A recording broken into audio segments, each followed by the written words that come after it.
क्या आप भी कभी इकोनॉमिक्स पढ़ते पढ़ते कंफ्यूज हुए हैं कि जब बैंक इंटरेस्ट रेट इंक्रीज कर देती है या गवर्नमेंट कोई बजट लेके आती है तो ये कौन सी पॉलिसी के अंदर आएगा।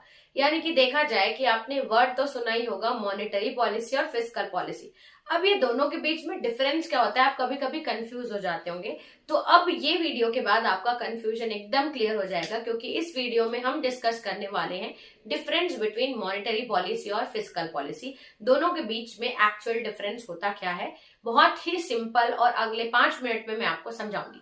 जनरली अभी तक हमने ये जाना है कि जब गवर्नमेंट बजट पेश करती है या यूनियन बजट जो हमारा आता है हर साल, या मिनिस्ट्री ऑफ फाइनेंस से जो भी चेंजेस होते हैं इन द इकोनॉमी, उसको हम फिस्कल पॉलिसी के अंदर लेते हैं, जो गवर्नमेंट के दायरे में आता है।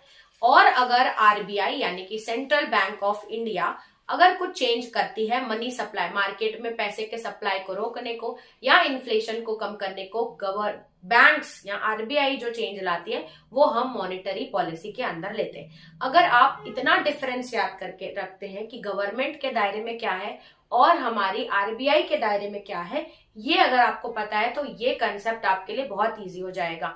ये याद रखिएगा कि जितने भी चेंजेस हो रहे हैं, यानी कि ग्रोथ से रिलेटेड, एम्प्लॉयमेंट से रिलेटेड, वो सब आएंगे गवर्नमेंट के दायरे में, यानी कि वो फिस्कल पॉलिसी के अंदर आएंगे। और मनी सप्लाई, मार्केट में पैसा कितना जाएगा, मार्केट में इन्फ्लेशन कैसा रहेगा, मार्केट में इंटरेस्ट रेट कैसे रहेंगे बैंक से रिलेटेड, वो आएगा हमारे किसके, मॉनेटरी पॉलिसी के दायरे में। और इनको डिटेल में पॉइंट टू पॉइंट समझने के लिए मैंने डिफरेंस लिखा है यहाँ पे on the basis of some basis. तो स्टार्ट करते हैं इसको पढ़ना। मीनिंग के हिसाब से देखते क्या है।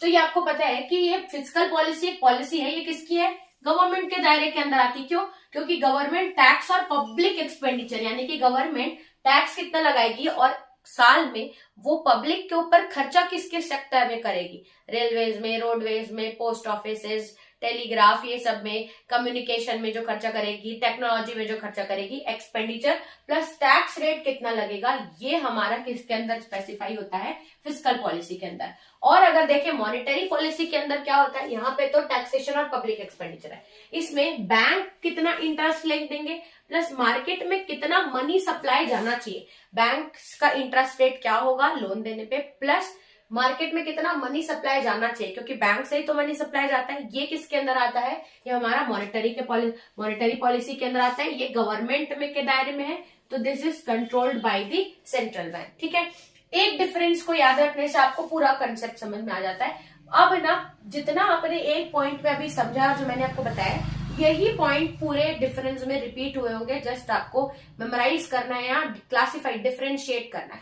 जैसे किसमें दिया है, अथॉरिटी यानी कि पावर किसके हाथ में रहता है। तो इसमें तो अभी मैंने लिखा है, इसमें चेंज लाने का या पब्लिक एक्सपेंडिचर टैक्स, इसमें पावर कौन है, जो हेड है, डिसीजन कौन ले रहा है, तो ये कंट्रोल कौन करता है, गवर्नमेंट। और यहाँ आपको पता है ये कौन कंट्रोल करता है, central bank of India, that is reserve bank of India, that is RBI. ठीक है, अब इनमें मेन टूल्स क्या है, कैसे वो चेंज करते हैं, तो यहीं पे हमने पढ़ा था कि या तो वो टैक्स इंक्रीज करेंगे, डिक्रीज करेंगे, या वो गवर्नमेंट स्पेंडिंग, यानी कि गवर्नमेंट कहाँ कहाँ इंफ्रास्ट्रक्चर में कहाँ पे डेवलप ला रही है, या गवर्नमेंट सब्सिडीज कितनी दे रही है, ये सब इनके टूल्स है। इससे वो फिस्कल पॉलिसी को मैनेज करते हैं, या इकोनॉमी में कितनी एम्प्लॉयमेंट जनरेट होगी, कितना लोग स्पेंड करेंगे, गवर्नमेंट या अनएम्प्लॉयमेंट को हटाने के लिए, ग्रोथ लाने के लिए ये मनी पावर, यानी कि टैक्स रेट या इनकम इनइक्वालिटीज हटाने के लिए ये सब टूल्स यूज करते हैं। वहीं अगर मॉनेटरी, तो बैंक्स कौन कौन से, या तो वो रेपो रेट या कैश रिजर्व रेशो या स्टैट्यूटरी लिक्विडिटी रेशो, ये टूल्स ये यूज करेगी मॉनेटरी पॉलिसी के लिए। फिर आता है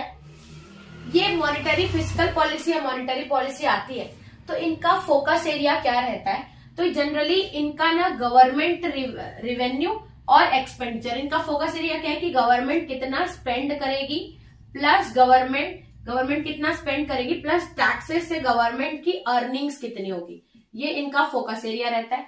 इनका फोकस एरिया क्या रहता है, बैंकिंग सिस्टम को संभालना, इंटरेस्ट रेट देखना, क्रेडिट फ्लोज को देखना, पॉलिसीज बैंक्स की चेंज करना, कैसे बैंक काम करेंगी, वो सब इनका मेन फोकस रहता है। और इनका गवर्नमेंट की वर्किंग, गवर्नमेंट पब्लिक के लिए कितना खर्चा करेगी और गवर्नमेंट के पास कितना पैसा आ रहा है सब मैनेज करने के लिए, वो फोकस एरिया फिस्कल पॉलिसी के अंदर आता है। इनके मेन ऑब्जेक्टिव क्या है? फिस्कल पॉलिसी के मेन ऑब्जेक्टिव, ये जिस हिसाब से टैक्स और गवर्नमेंट की स्पेंडिंग हो रही है, ये इकोनॉमिक ग्रोथ पे काम करती है। जितना स्पेंडिंग होगी उतना ज्यादा एम्प्लॉयमेंट अपॉर्चुनिटीज आएगी, ग्रोथ आएगी, टैक्स आएंगे तो गवर्नमेंट की ट्रेजरी में पैसा आएगा और वो डेवलपमेंट के लिए यूज होगा।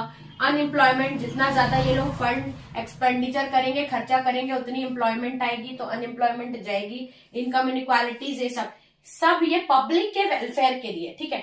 लेकिन अगर मार्केट में इन्फ्लेशन कम करना है, प्राइस को चेक करना है, या बैंक्स के या लोगों की परचेजिंग पावर या मनी सप्लाई को देखना है, वो सब बैंक्स के दायरे में आएगा। यानी कि ये इन्फ्लेशन कंट्रोल करते हैं, मार्केट में प्राइस स्टेबिलिटी लेके आते हैं और मनी सप्लाई चेक करते हैं, ठीक है। समिंग अप अगर हम लोग देखें तो ये जो फिस्कल पॉलिसी है ये गवर्नमेंट हैंडल करती है। इसमें बस वो टैक्सेशन और स्पेंडिंग को चेक करती है, लेकिन आरबीआई हैंडल करता है इंटरेस्ट रेट्स और मनी सप्लाई। तो आपने एक चीज नोटिस की होगी कि जो टर्मिनोलॉजीज है, जो वर्ड है, मनी सप्लाई है, अनएम्प्लॉयमेंट है, टैक्सेशन है, ये बार बार रिपीट हो रहा है। यानी कि इतना फंडा, जब आप इसका फर्स्ट पॉइंट मीनिंग को क्लियर कर लेते हैं, ये सब बहुत आसानी से आपको समझ में आ जाएगा। तो अगर आपको ऐसे ही और कोई टॉपिक है जिसमें आपको डाउट हो, या इकोनॉमिक्स के कंसेप्ट को इजी समझने के लिए आप मेरे चैनल को सब्सक्राइब कर सकते हो। और भी कोई ऐसा टॉपिक हो जो आपको समझ में नहीं आ रहा हो तो आप कमेंट करके मुझे बता सकते हैं। इस वीडियो में इतना ही रखते हैं, तब मिलते हैं नेक्स्ट वीडियो में। तब तक के लिए थैंक्स फॉर वॉचिंग।